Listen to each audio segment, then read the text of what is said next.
Hello friend, welcome to the channel solution. जब हम antivirus topic को स्टार्ट कर रहे थे तभी हमने आपसे डिस्कस किया था कि ये जो एंटीवायरस ड्रग है ये कई तरीके से क्लासिफाई किया जा सकता है और उनमें जो मेन क्लासिफिकेशन होगा वो उनके साइट ऑफ एक्शन के अकॉर्डिंगली, मैकेनिज्म ऑफ एक्शन के अकॉर्डिंगली, वायरस के टाइप के अकॉर्डिंगली और वायरस के द्वारा होने वाले फैलाने वाले इंफेक्शन के अकॉर्डिंगली। और भी दो तीन टाइप है जिसको हमने आपको एक्सप्लेन भी किया हुआ है। आज से हम जिस टॉपिक के बारे में शुरू करने वाले हैं या जिस तरह के वायरस के बारे में देखने वाले हैं ये आपके दूसरे टाइप के वायरस होंगे, यानी कि आज से रेट्रोवायरस, उनके द्वारा फैलाने वाले इंफेक्शन और इस इंफेक्शन को ठीक करने वाले एंटीवायरल ड्रग के बारे में हम देखना शुरू करेंगे। तो सबसे पहले तो हमको यह जानना होगा कि रेट्रोवायरस क्या है और नॉन रेट्रोवायरस क्या है। तो रेट्रोवायरस कहने का मतलब है ऐसे वायरस जो कि अपने जेनेटिक मटेरियल को, स्पेसिफिकली आरएनए को आपके होस्ट के क्रोमोसोमल डीएनए में इंटीग्रेट कर देते हैं और वो आगे कैरी फॉरवर्ड करते जाता है। जैसा कि हम लोग जानते हैं कि ट्रांसक्रिप्शन और ट्रांसलेशन बहुत ही इंपॉर्टेंट है और इसका जो प्रोसेस होता है ट्रांसक्रिप्शन का वो डीएनए टू आरएनए और आरएनए टू प्रोटीन होता है। ये एक नॉर्मल प्रोसेस है, लेकिन इस तरह के रेट्रोवायरस या इस तरह के रेट्रोवायरस के कारण से फैलाने वाले इंफेक्शन वाले वायरस में ये जो प्रोसेस है वो उल्टा होता है, यानी कि डीएनए से आरएनए और आरएनए से प्रोटीन नहीं बनेगा। पहले आरएनए होगा, आरएनए से रिवर्स ट्रांसक्रिप्शन की प्रोसेस के थ्रू आरएनए से डीएनए बनेगा आपका, उस डीएनए से फिर आगे जाकर के आपके आरएनए बनेंगे और प्रोटीन बनेंगे, यानी कि इनिशियल लेवल पे आरएनए से डीएनए बन रहा है। चूंकि ये प्रोसेस उल्टा है ट्रांसक्रिप्शन का, that is why it is considered as a reverse transcription. और इस रिवर्स ट्रांसक्रिप्शन में जो मदद करने वाले एंजाइम है, वायरल एंजाइम है, इनको हम कहते हैं रिवर्स ट्रांसक्रिप्टेज। तो ये एक बेसिक जानकारी हो गई। अब हमको ये देखना चाहिए कि क्लासिफिकेशन के अकॉर्डिंगली, यानी कि नॉन रेट्रोवायरस और रेट्रोवायरस, इनके क्लासिफिकेशन के अकॉर्डिंगली कौन कौन से क्लासेस के हैं एग्जांपल इस टॉपिक और इसके आने वाले टॉपिक में, तो उसको भी एक बार हम लोग टेबल के फॉर्म में देख ही लेते हैं ताकि कंफ्यूजन आपका और जो कहीं हो रहा हो वो क्लियर हो सके।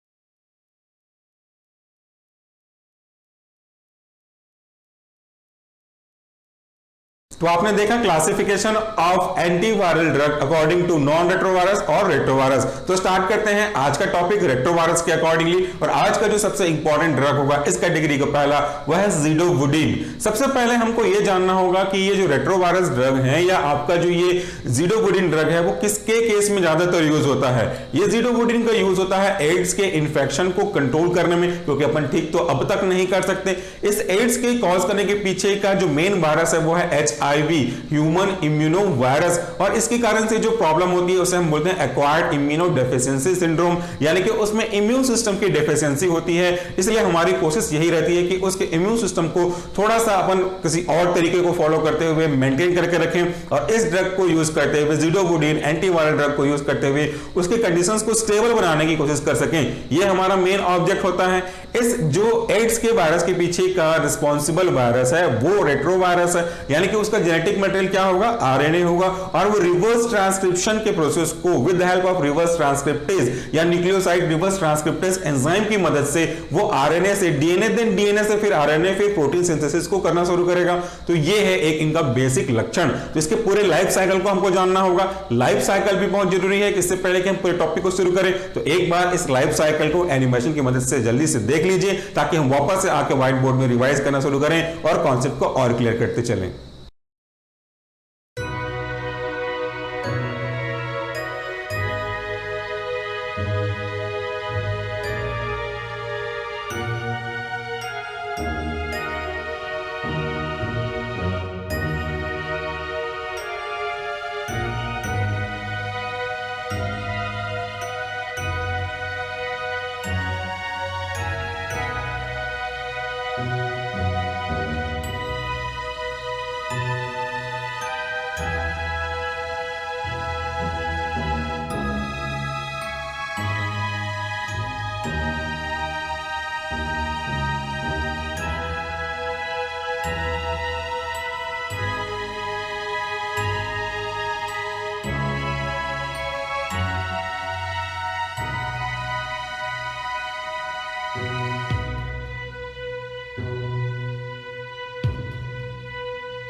अब आपने इस टॉपिक को समझने के लिए बेसिक बैकग्राउंड देख लिया, क्लासिफिकेशन भी और इनके लाइफ साइकिल को भी। तो अब हम शुरू करते हैं आपका व्हाइट बोर्ड सेक्शन कॉन्सेप्ट को और क्लियर करने के लिए। सबसे पहले देखा जाए कि ये जो एंटीवायरल ड्रग में आज का ज़िडोवुडिन ड्रग है वो कौन से क्लास को रिप्रेजेंट करता है? ये रिप्रेजेंट करता है एंटी रेट्रोवायरस ड्रग। अब ये रेट्रोवायरस क्या है इसे मैंने आपको बता दिया, और ये जो रेट्रोवायरस ड्रग को ठीक करने वाले ड्रग हैं यानी कि एंटी रेट्रोवायरस ड्रग हैं वो क्या करते हैं? These are nucleoside reverse transcriptase inhibitor, यानी कि ये एक ऐसे ड्रग हैं जो न्यूक्लियोसाइड रिवर्स ट्रांसक्रिप्टेज को इनहिबिट करेंगे।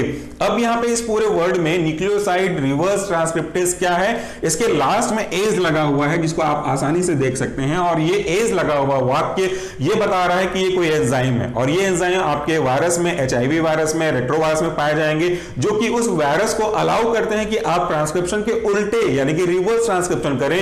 आप अपने आरएनए को यूज करते हुए डीएनए बनाएं, देन डीएनए को होस्ट के सेल में इंसर्ट कर दें, प्रोवायरल जीनो डीएनए को इंसर्ट कर दें ताकि वो जो आपका होस्ट का सेल है वो इसको अपना पार्ट समझ करके आपके डीएनए और फिर आगे लगा कर प्रोटीन के सिंथेसिस को अलाउ कर सके। ये इसी तरह की क्लास में रखे जाने वाले वायरस हैं, और इस तरह के वायरस को ठीक करते हैं ज़िडोवुडिन। दूसरा देखें, जो ज़िडोवुडिन है दिस आर द थायमिडीन एनालॉग। इनका अगर मैं बात करूं काम करने का, दिखने का, रिप्रेजेंट करने का सिमिलरिटी किससे है तो ये आपके थायमिडीन से सिमिलर करते हैं, और इस तरह के ये first type of prototype drug हैं किस तरीके के? एनआरटीआई यानी कि न्यूक्लियोसाइड रिवर्स ट्रांसक्रिप्टेज इनहिबिटर के अंदर के क्लासिफिकेशन के फर्स्ट और इंपॉर्टेंट प्रोटोटाइप ड्रग हैं जो पूरी क्लास को बिलोंग करते हैं, पूरी क्लास को रिप्रेजेंट करते हैं। इसके बाद देखिए, after phosphorylation in host cell, जब हम इस तरह के ज़िडोवुडिन को देंगे, मान लीजिए किसी को वायरल इंफेक्शन है और उस वायरल इंफेक्शन के कंडीशंस को कंट्रोल करने के लिए depending upon the type two type हम इसको कंट्रोल करना चाहते हैं, तो वो ज़िडोवुडिन अगर हम रख देते हैं तो वो ज़िडोवुडिन होस्ट के सेल में लाके फॉस्फोराइलेशन हो जाता है, और उसके फॉस्फोराइलेशन होने की वजह से इनका एक्टिव फॉर्म कन्वर्ट होता है, दैट इज ज़िडोवुडिन ट्राइफॉस्फेट। और इसके पहले आपने मोनोफॉस्फेट, ट्राइफॉस्फेट वाले कई केसेस देखे हुए हैं, तो ये आपको आसानी से समझ में आ जाएगा। तो जब ये ज़िडोवुडिन फॉस्फोराइलेशन होने के बाद आपके ज़िडोवुडिन ट्राइफॉस्फेट में कन्वर्ट होता है, और यही ज़िडोवुडिन ट्राइफॉस्फेट बहुत ही इंपॉर्टेंट होता है अपना एंटी रेट्रोवायरल ड्रग का एंटी वायरल इफेक्ट देने के लिए। तो ये ज़िडोवुडिन ट्राइफॉस्फेट सेलेक्टिवली इनहिबिट करता है वायरल रिवर्स ट्रांसक्रिप्टेज को। यहां पे एक वर्ड बहुत इंपॉर्टेंट है, दैट इज सेलेक्टिवली। किसके साथ, किसको कंपेयर करते हुए इनहिबिट करेगा? ये सेलेक्टिवली इनहिबिट करता है रिवर्स ट्रांसक्रिप्टेज को इन होस्ट सेल, लेकिन किसके प्रेफरेंस के ऊपर? कंपैरेटिवली सेलुलर डीएनए पॉलीमरेज को।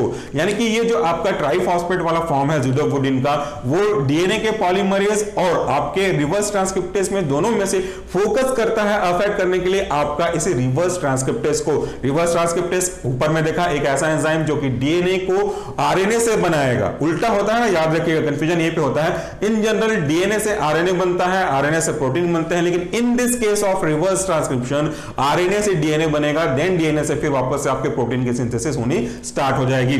आगे देखिए, सिंगल स्टैंडर्ड वायरल आरएनए, जब आपकी बॉडी में इस तरह के एचआईवी वायरस इन्फेक्ट किए होंगे तो इस आरएनए वायरस का, क्योंकि वो टाइप ही है उसका, तो इस आरएनए वायरस का सिंगल स्टैंडर्ड वायरल आरएनए जब वो आगे प्रोसेस करता है with help of reverse transcriptase enzyme, तो ये बनाता है डबल स्टैंडर्ड प्रोवायरल डीएनए।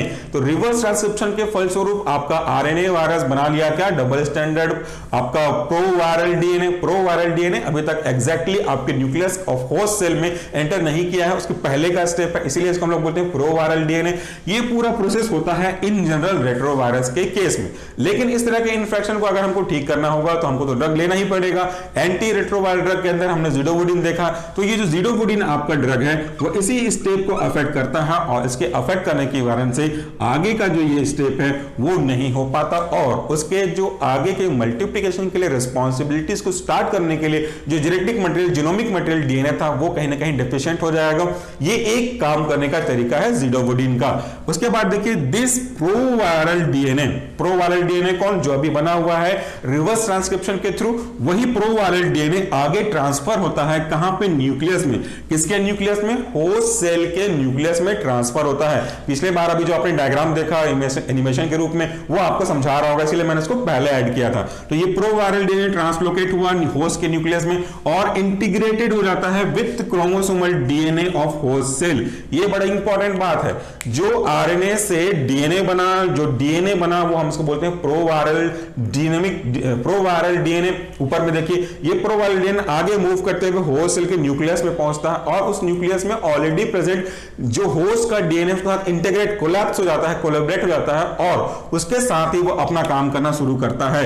अब अगर ये वाला स्टेप को समझना चाहते हैं कि कैसे अंदर जाता है, कैसे कोलैबोरेट करता है, तो एक एनिमेशन इसी वीडियो के लास्ट में और ऐड कर रहा हूं, वो भी आप देखिएगा, वो आपको पूरा और अच्छे से क्लियर करेगा कि एक्चुअल में कैसे कोलैबोरेशन हो रहा होगा।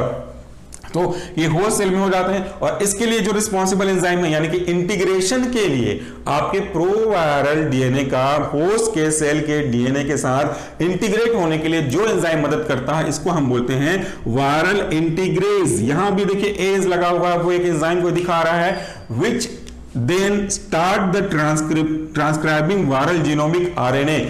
अब जब चूंकि वो वायरल का प्रोवायरल डीएनए, प्रोवायरल जीनोम आपके मेन होस्ट के जीनोम के साथ इंटीग्रेट हो गया है, इसलिए होस्ट का सेल अपने साथ साथ इसको भी रेप्लिकेट, इनको भी ट्रांसक्राइब करना शुरू करता है। ट्रांसक्राइब करने के कारण से ये जो वायरल का जीनोमिक मटेरियल था आरएनए, वो साथ साथ वो बनाने लग जाता है, वायरल का आरएनए और एमआरएनए भी बनाने लग जाता है। ये दोनों चीजें होती हैं क्योंकि ये अब होस्ट के डीएनए के साथ इंटीग्रेट हो चुका है। समझ में आ रहा होगा आप लोग को। जैसे हम लोग बडिंग करते हैं, कलम लगाते हैं पौधों में, बिल्कुल वही है कि हमने पौधों में यहाँ पे फिट कर दिया तो जो मेन पौधा ग्रो होगा उसके साथ साथ जो आपने बडिंग किया हुआ है वो भी जाएगा। और एक प्रकार से कहने कहीं आपने आरडीए टेक्नोलॉजी पढ़ा भी हो तो लगभग नॉट एग्जैक्टली दोनों का कोई लेना देना नहीं है, लेकिन जस्ट समझने के पर्पज से कुछ वहां से मैच करते हैं। आगे देखिए, under the direction of viral mRNA.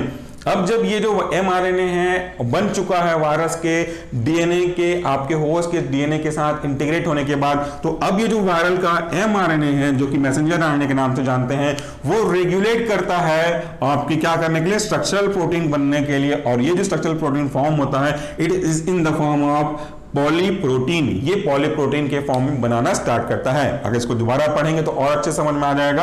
Under the direction of viral mRNA, viral mRNA की गाइडेंस में viral regulatory and structural protein are form. इसके रेगुलेट में वायरस के लिए जो प्रोसेस होता है उस प्रोसेस को रेगुलेट करने के लिए जो जरूरी चीजें हैं वो बनने लगती हैं और उसको रेगुलेट करने वाले जो पर्टिकुलर पार्ट है, प्रोटीन है, उसी को हम बोलते हैं पॉलीप्रोटीन। ये भी बहुत इंपॉर्टेंट है। पॉलीप्रोटीन के बारे में आप आने वाले टॉपिक्स में और अच्छे से देख पाएंगे।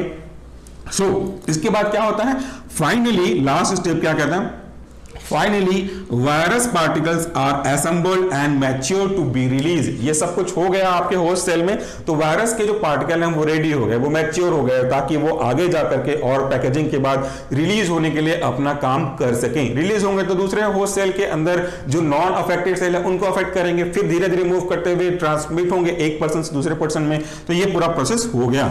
अब हम बात करते हैं ज़िडोवुडिन की, तो ऑलरेडी समझ में आ ही गया कहां पे काम करेगा। तो ये ज़िडोवुडिन जो है हमारा anti retroviral drug, thus ज़िडोवुडिन thus prevent the infection of new cell। देखिए ये जो ज़िडोवुडिन है वो जिस सेल में ऑलरेडी इंफेक्शन हो गया है, जिस पर्टिकुलर होस्ट सेल में आपका वायरल का जीनोम अफेक्ट कर चुका है, जब प्रो वायरल अफेक्ट हो चुका है, उस पर अफेक्ट नहीं करेगा, उस पर कोई ज्यादा रिलीफ नहीं प्रोवाइड करेगा। जबकि ये ज़िडोवुडिन अगले या किसी नए सेल में अपना इफेक्ट ज्यादा से प्रोवाइड करेगा। Infection of new cell from HIV, नए सेल को आपके एचआईवी के इंफेक्शन से बचाएगा, but no effect on proviral DNA. ये याद रखिएगा, इसका इफेक्ट नए सेल पे है, बट जो आपके प्रो वायरल डीएनए बना हुआ था, जिस सेल में बना हुआ था, उस पे ये कोई खास इफेक्ट नहीं करेगा, नए वाले पे काम करेगा।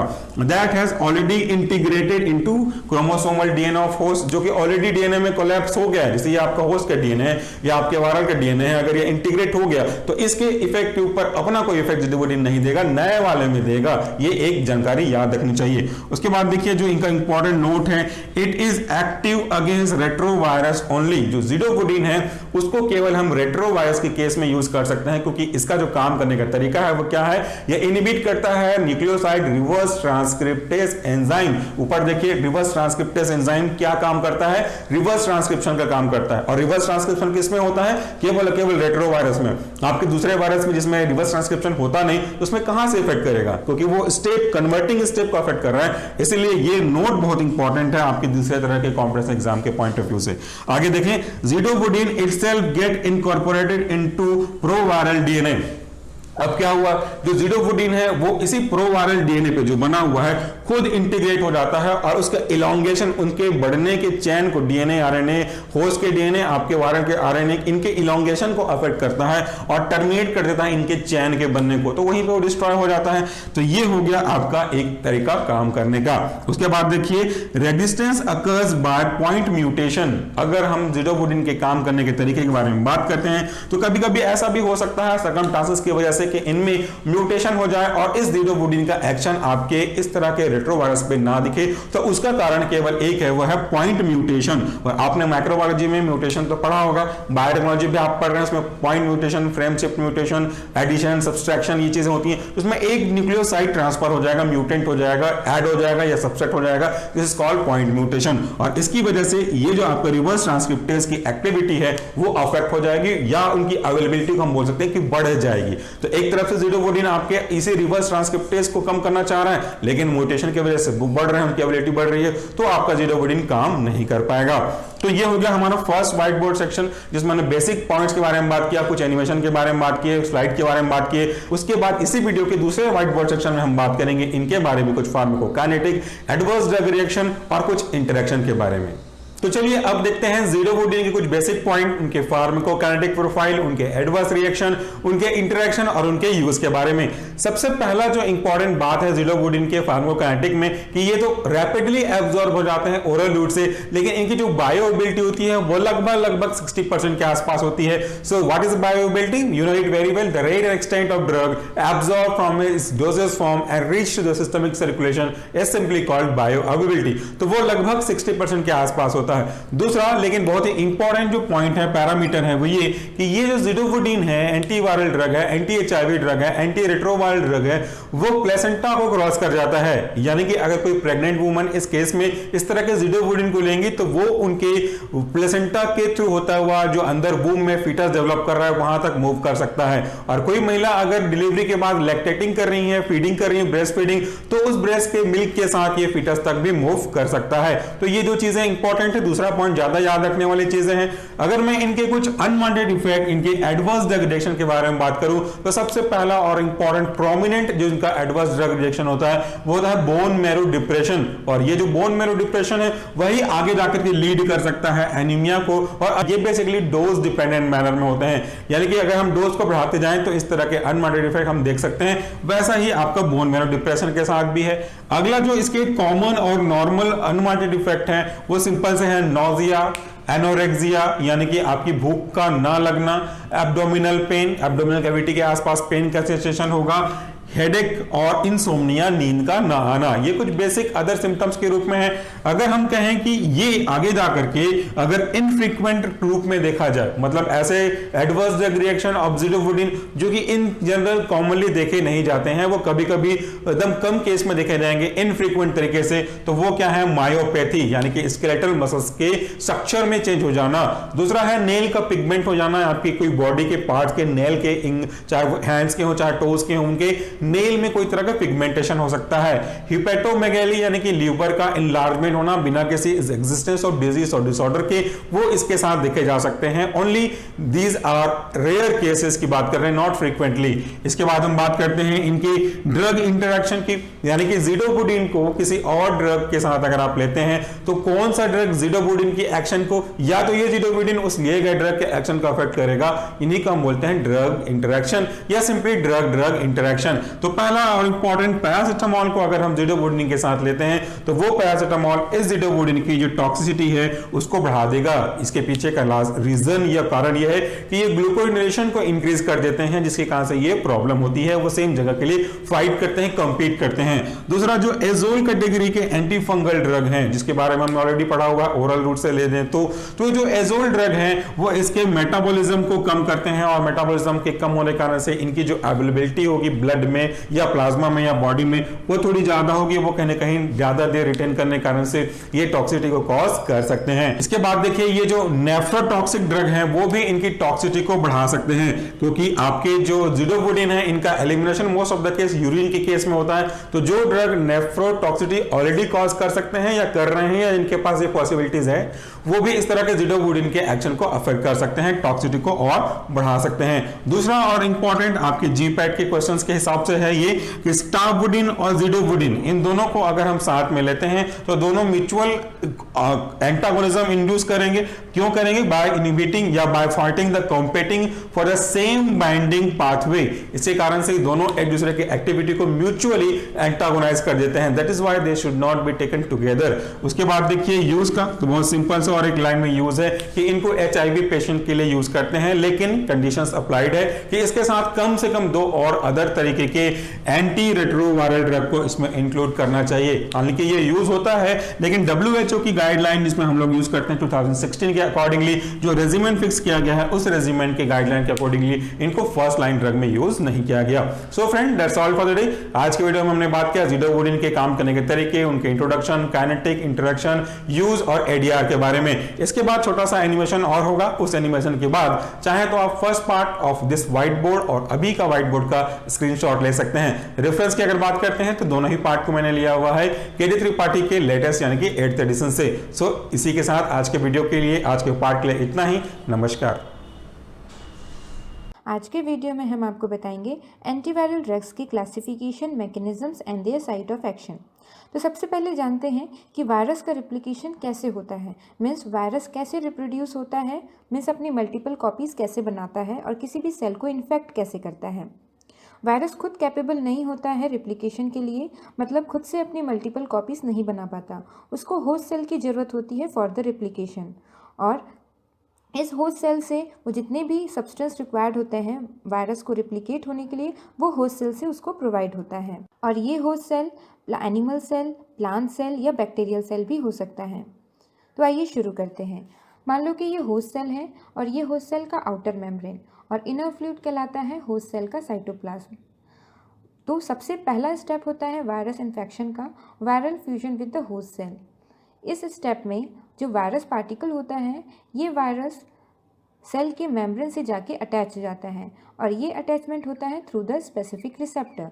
मीन्स होस्ट सेल के मेम्ब्रेन में एक स्पेसिफिक रिसेप्टर होता है और उस रिसेप्टर से जाके वायरस बाइंड होता है। और दूसरा स्टेप होता है पेनिट्रेशन। पेनिट्रेशन में वायरस जो होता है वो डीपली पेनिट्रेट करता है सेल मेम्ब्रेन के through inner side of the cell. Third step है अनकोटिंग। अनकोटिंग मतलब होता है जो वायरस का जेनेटिक मटेरियल होता है वो रिलीज होता है from the protein code. Means virus का जो जेनेटिक मटेरियल होता है वो प्रोटीन कोड से सराउंडेड होता है और जब ये जेनेटिक मटेरियल उस प्रोटीन कोड से रिलीज होता है तो उस प्रोसेस को हम अनकोटिंग कहते हैं। वायरस में 2 तरीके के जेनेटिक मटेरियल होते हैं, या तो आरएनए प्रेजेंट होता है या तो डीएनए प्रेजेंट होता है। अगर वायरस में आरएनए प्रेजेंट होता है ऐसा जेनेटिक मटेरियल तो उसको आरएनए वायरस बोलते हैं। अगर उसमें डीएनए प्रेजेंट होता है ऐसा जेनेटिक मटेरियल तो उसको डीएनए वायरस बोलते हैं। हमने यहाँ पे आरएनए वायरस का एग्जाम्पल लिया है और अनकोटिंग प्रोसेस के बाद ये आरएनए जो है रिलीज होता है। फोर्थ स्टेप है वायरस रेप्लिकेशन का, रिवर्स ट्रांसक्रिप्शन। रिवर्स ट्रांसक्रिप्शन में जो वायरल आरएनए होता है वो वायरल डीएनए में कन्वर्ट होता है और इसलिए इसको रिवर्स ट्रांसक्रिप्शन बोलते हैं, क्योंकि ट्रांसक्रिप्शन प्रोसेस में डीएनए से आरएनए बनता है बट रिवर्स ट्रांसक्रिप्शन में जस्ट रिवर्स होता है, आरएनए से डीएनए बनता है। और ये प्रोसेस को जो एंजाइम करवाता है उस एंजाइम का नाम है रिवर्स ट्रांसक्रिप्टेस। वायरल डीएनए बनने के बाद 5th स्टेप होता है integration of the host DNA with the viral DNA.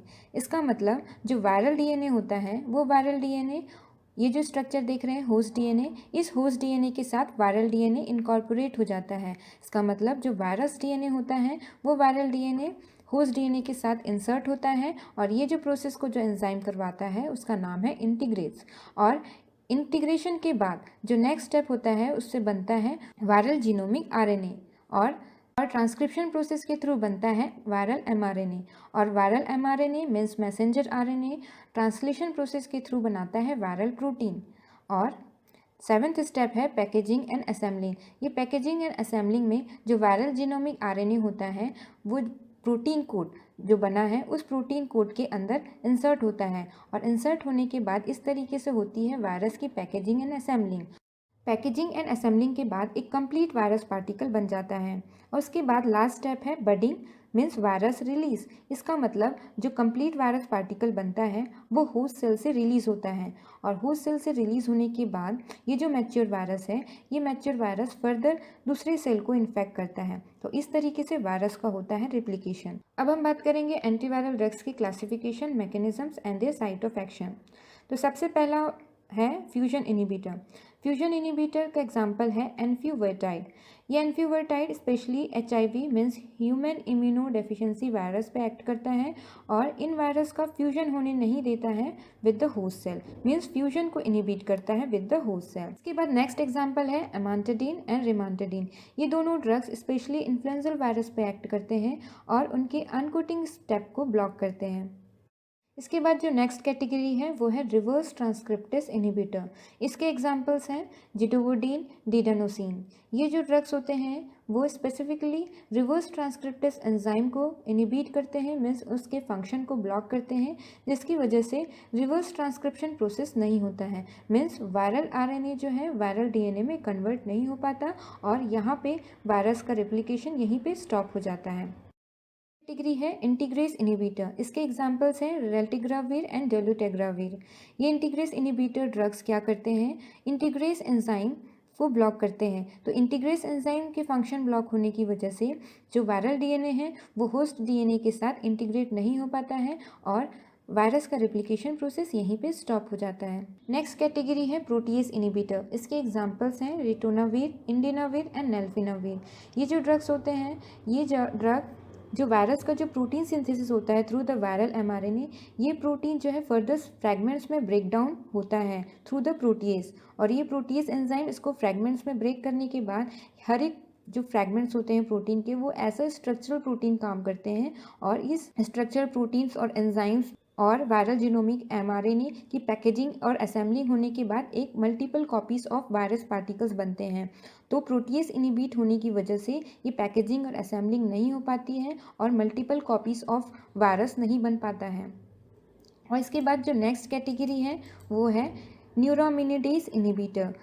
इसके एग्जांपल्स हैं जनमावीर एंड ओसेल्टामावीर। ये जो ड्रग्स होते हैं वो वायरस के न्यूरोअमिनिडेज एंजाइम को इनिबिट करते हैं, और ये न्यूरोअमिनिडेज एंजाइम वायरस के लिए रिक्वायर्ड होता है फॉर द रिलीज, मीन्स जब ये वायरस अपनी मल्टीपल कॉपीज़ बना लेता है थ्रू द रेप्लिकेशन प्रोसेस, और ये multiple copies virus host cell से रिलीज होता है, और रिलीज होने के टाइम पे न्यूरोअमिनिडेज एंजाइम की रिक्वायरमेंट होती है। तो ये जो ड्रग्स होते हैं ये न्यूरोअमिनिडेज को ही इनिबिट कर देते हैं वायरस के, और जिसकी वजह से वायरस रिलीज नहीं हो पाता है फ्रॉम द होस्ट सेल, और ये फर्दर दूसरे सेल को इन्फेक्ट नहीं कर पाता। तो ये हो गए हैं एंटीवायरल ड्रग्स के classification, mechanisms and their site of action. Thank you.